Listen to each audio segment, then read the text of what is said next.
This is for 7B, and I started with the direction because I knew that the field was in from part A. So I drew like a picture of this, and then I calculated the direction of how the electron would be traveling because I knew it was centripetal acceleration by doing the curly finger right hand rule. So I put like my thumb in, and then my fingers went this way.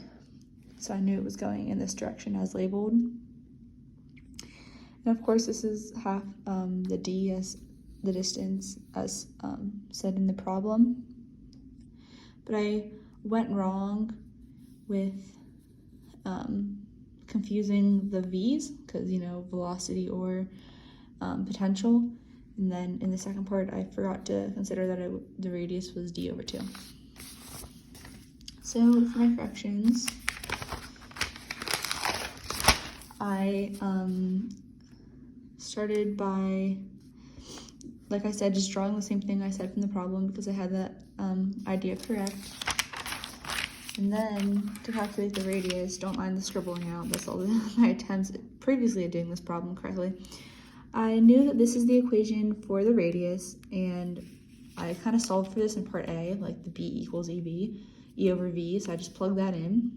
And then I was left with this equation, and I was really careful this time of like which is velocity, which is potential.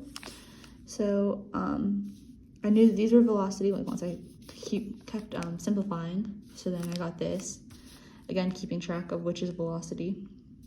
And then I knew that E is the potential over the D, so I plugged that into this, and which is like the voltage.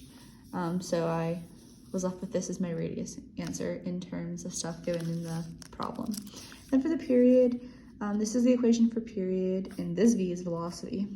So I plugged in 2 pi, and everything for R that I got up here, I put into here.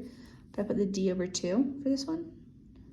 And then I simplified this, and since this was velocity, and when I brought it up to the top, I was able to like v squared times v is v cubed over the v for the voltage. The voltage. So this was my answer for period. And just like to clarify, the Q in both of these is the equivalent of E. So these could be changed with E, the Q's.